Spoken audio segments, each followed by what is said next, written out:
Hey, what's up you guys? We are in my kitchen. So I have a couple shoots coming up this weekend and I wanted to go over a shoot plan. Now before I do any shoot, I generally pick the poses that I want, or not just the poses. I generally plan the entire thing from the time we show up to where we're actually shooting at and location, camera, lenses. If it's not a client shoot, I usually pick the hair and makeup because there's a certain look I'm going for. And then I also plan my lighting as well as the poses. Now, what's really important about your planning your lighting, you have to understand lighting techniques. I'm not going to go really in depth into lighting techniques right now because I kind of want to discuss the shoot that I'm doing on Friday. The shoot I'm doing on Friday was with Jessica Thompson, and I kind of want to go over my idea because it is an experimental shoot.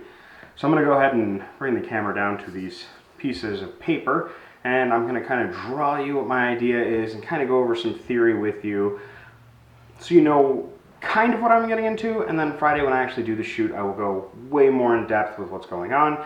I'll show you some time lapse of the actual shoot itself as well as some direction maybe, and then more theory in that before we actually do the shoot itself. So generally when I plan, I use printer paper. I'm all out of printer paper right now, so we're going to make do with notebook paper.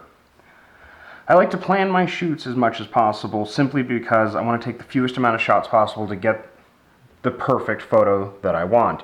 Generally when I go into a shoot, I have a good idea of what I'm looking for and exactly what I want to get out of the shoot. Generally I push for 10 to 15 good, perfect images, or as perfect as I can get them. And coming from film, I'm pretty conservative with my shots, even though I know that digital doesn't cost money to put shots on paper, but time is money, and if I have to shuffle through 120 to 500 photos, that just takes time out of my schedule for shooting, editing photos, editing video. So it's just personal preference. Again, it's not a rule, it's not anything that anyone else has to follow, that's just my own preference.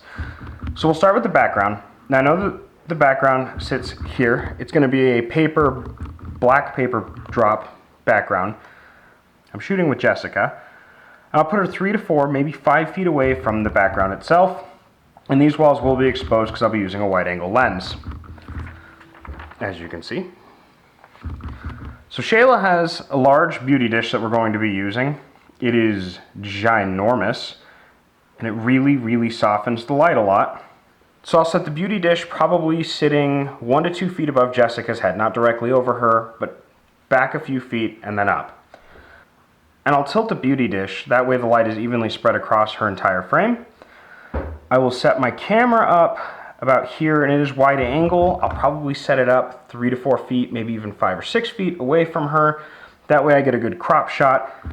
And then there's a few things I want to do with the blacklight, because that's what we're doing. We're doing long exposure with blacklight. So I'll show you my little sketch so far. And this is a single light setup. So my plan is I'll close the large door that we have in the studio. That way it's completely dark. I'll set the camera up on a 10, 15, 20, and possibly 30-second exposure, depending on how the test shots go. So what I'll probably do is I will have Jessica choose a pose. And then once she chooses a pose and I have the camera focused on her eye, I'll shut the main lights off. And I won't have the modeling light on the beauty dish. I'll fire the shot, and when I fire the shot with the camera, it's going to open up for 30 seconds. The black light, which I'll set right in front of the camera, and I'm going to try some shots where I move it around her in a semicircle kind of thing to see what we can get from that with some light painting. I'll fire the flash one time on the lowest setting possible with that flash as fast as it can to get her profile stamped into the photo. So the profile will be stamped into that long exposure, but it'll be a fast shot, almost like a normal portrait. And then the black light, in theory, again, I haven't shot like this before, so it's all experimentation. The black light, in theory, should have her pants, or whatever clothing she is wearing that glows, as well as the paint, show up in kind of a long exposure. I'm going to have her moving around as well in some of the shots so that the glow moves around almost ghostly, like a seance, as well as her being right smack dab in the middle in her pose. So this is the basis of that, as you can see, camera, Blacklight, beauty dish, model. It's a really simple setup, but when I get to the studio tomorrow, it'll be quick for me to set it up because I have an idea of what I'm doing before I get there, and it saves time. So I think I have the autofocus problem solved. I hope you don't hear it. I hope there's not on the audio. I got the microphone working.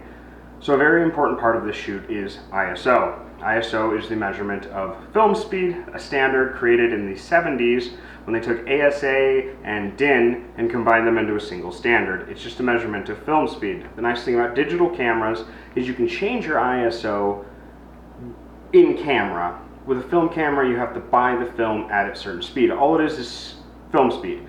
Film speed, it just means how much light it picks up. It's part of the light triangle. I really need to do a video on that to fully explain the light triangle and explain how ISO and f-stop and shutter speed and all of that affect and correlate with each other.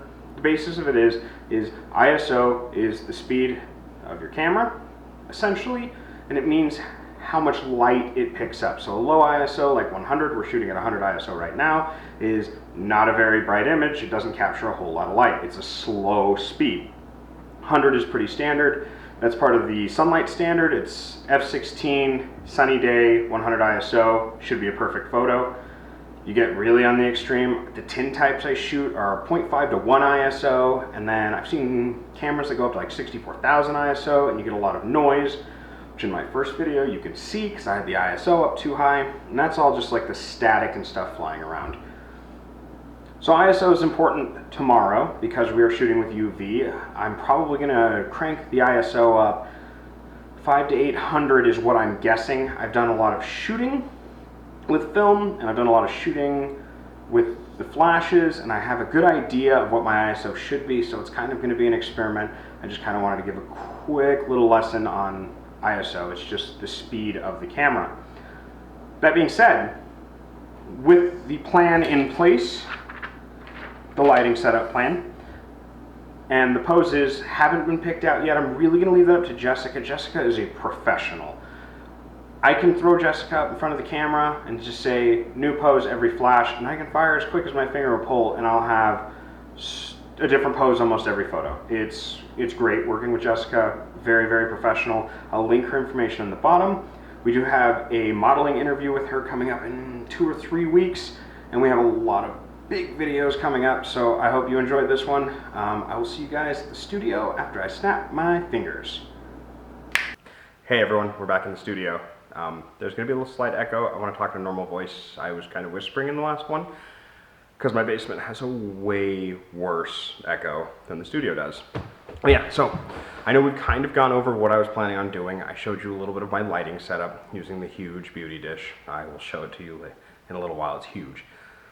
But yeah, so today we're doing kind of an experimental shoot. We're going to be shooting with a Blacklight. It's a 4.5 to 5 foot long Blacklight, as well as using UV sensitive paint. The model is Jessica Thompson. We've talked about her before. I'll link her stuff down in the description. But I kind of want to go over and make sure that, you know, this is experimental. It's going to take a few tries to get the images kind of where I would like them to be at. And it's really important when you're doing these kind of experimental shoots to think out your shots. So the basic plan is we're going to do long exposure, probably 200 ISO. I'll keep you updated with the ISOs I'm using, what my f-stops are going to be at, and all of that stuff. Again, it's long exposure, and part of long exposure is you can't move. That's why no one smiled in those old-timey photos. It took up to a minute to take some of those photographs. I hate the way I say photographs, by the way. I'm just going to say photos because I hate the way I say photographs. Anyhow, so to try to counter that, and what I've done in the past is I'm going to use this huge beauty dish that I have right over there, and I'm going to take the shot. It's a long exposure, probably 10 to 15 seconds. We're going to adjust it based on how much light the dark light provides, and I'm going to fire that big flash on the lowest setting possible to try to give the models the body of the model and their face, so that her eyes are clear and their face is clear in the photo. And then she's going to move around, she's going to dance. Now we'll probably have some music playing, and because of copyright stuff, I'll be speaking over anything we film while shooting. So yeah, so what I'm going to do is I'll fire that on the lowest setting as fast as it'll fire, just to get a profile and make sure her eyes are really clear.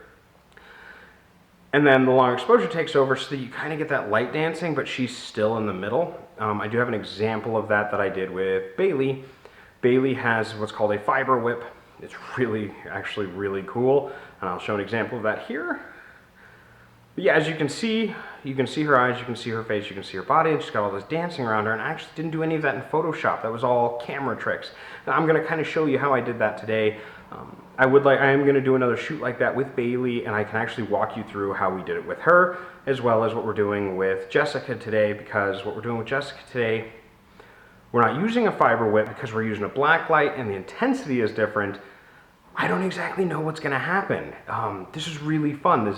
It's groundbreaking for me, and that's one of the reasons I wanted to start this channel. So I'm really excited for this shoot. And again, you know, the previous part when we were at my kitchen table going over the basic theories, the lighting theories of how it works. We kind of went over ISO, we kind of went over f-stop. Again, I mention f-stop all the time, I just need to shoot that video. Using an ultraviolet light is something I haven't done before, and using that with the UV paint, I think that we're gonna get some amazing shots, we're gonna get some terrible shots. I will show you the terrible shots as well as the good shots. So thank you again so much for joining us. The next little bits will actually be with the 50mm, and we'll actually be shooting.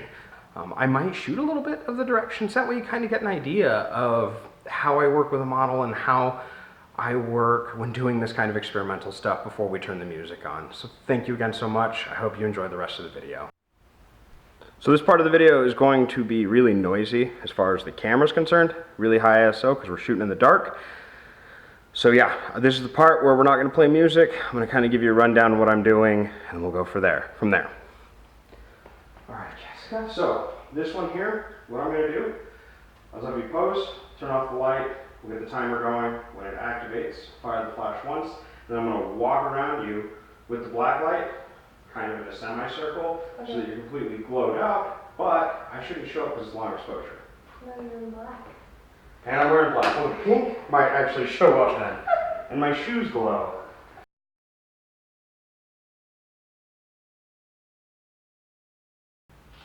Let's see what we got.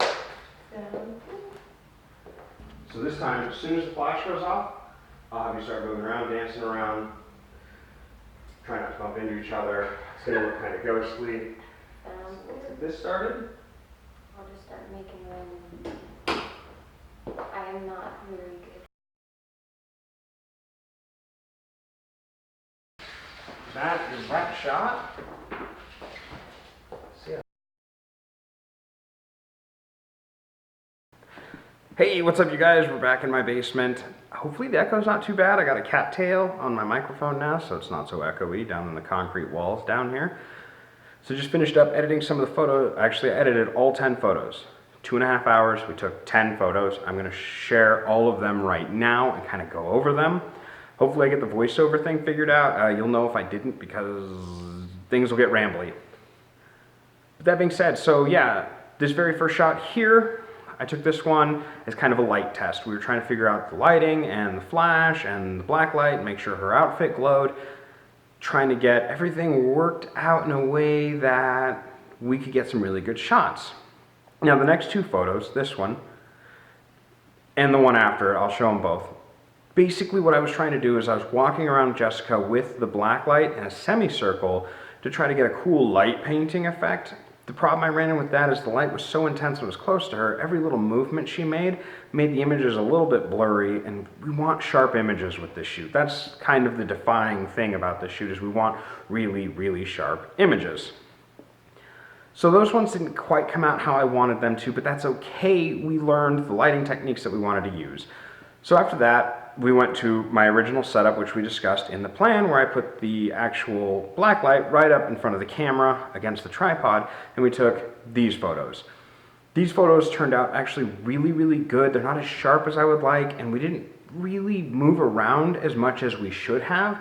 I didn't have Jessica moving as much as I should have had her moving, so it's just these really bright little points here and there. Her eyes are a little bit dark, but that's kind of to be expected shooting the flash like we did. 500 ISO, f8 at 30 seconds of an exposure, and then the flash I was firing it is on the lowest setting and the fastest setting that the flash had. so that I could try to get a quick, crisp shot and then have her move around. And then slowly you can see our progress as we go through. In the last 3 shots, the last 3 or 4 shots, these ones here that I'm slowly going to show the progress as our photos get a lot better. So we the plan worked, but it didn't really work. It took a lot of experimenting and a lot of messing around to get everything the way we wanted it to be. And, you know, once I had Jessica moving around more and kind of getting more into the music we were playing, I think we were listening to like 38 Special or Bad Company, that classic rock, and actually she was moving all around, and she was just moving from one spot in front of the background to the next, doing a pose. You can't really see the pose, but you can see the glowing. You can see a bit of the paint, you can see her pants, you can see her top. In the last photo, there's a masquerade mask, and you can see that really glowing, and the kind of the ghostly looking movements with that. The smoke effect was actually achieved using fake lilacs, like plastic lilacs that she would dance around with, and just the lilacs themselves glowed, so it kind of gave it this smoky feeling in the blacklight. Came out really, really good. So as you can see, you know, she's moving in the blacklight. You kind of see her glowing, not a whole lot, because this camera, we weren't taking stills, we were taking videos, so it required a much faster, we weren't getting as much light, essentially. I was shooting at like high level 2, which I think is like 32,000 ISO, at f1.8, so I was letting in as much light as I could, but I actually don't know if I got as much as I wanted to get. But it was experimental, and that's the important thing, is we're always pushing ourselves as artists and photographers to try new things. And part of trying new things is failing. And out of 10 photos, I got 3 that I will be posting on social media, maybe 4th. I have to look at it again. But definitely 3 solid, sharp images in 2.5 hours of work. That would have discouraged me just a year ago. But at this point in time, with as much experimenting as I'm doing and these new things I'm trying, it's a lot different going into it than it used to be. And for that reason, I'm really happy with those 3 images, even with all the planning that went into it and all the testing and all that stuff. 3 good, solid images that I'm really, really proud of and I'm really happy with. And I think 3 images, the same 3 images Jessica is really, really happy with and really, really proud of. So tomorrow I'm shooting with Valerie. We're going to do this cool little challenge. I'm going to do a video on it in a few weeks because I have a bunch of content built up other than that I've been working on. So in a few weeks I'm going to do that one. We're doing the D70 challenge where I'm shooting on a budget less than $200. So I'm using a Nikon D70, 6 megapixels. This is the first digital camera I ever owned. I'm using the Yangno, I still can't say it, lens that I reviewed last week, as well as the ring light that's up behind me. It's under $200, just to kind of give an idea, hopefully give an idea of what a budget shoot could really, really look like. And I've got a whole little planning video on that, just like I did for this one, where I kind of go over a piece of paper with you on my lighting setup and how I plan on doing this and what I'm hoping to get out of it. So thank you guys again so very, very, very much. Don't forget to like, comment, subscribe, and hit that little bell, because the bell tells you when I post. I have decided that posting about once a week is the best thing for me right now, so I'm going to post every Saturday. I'm going to try to do it Saturday afternoon or evening. That's not always guaranteed. It might be near midnight. Sunday, midnight Sunday.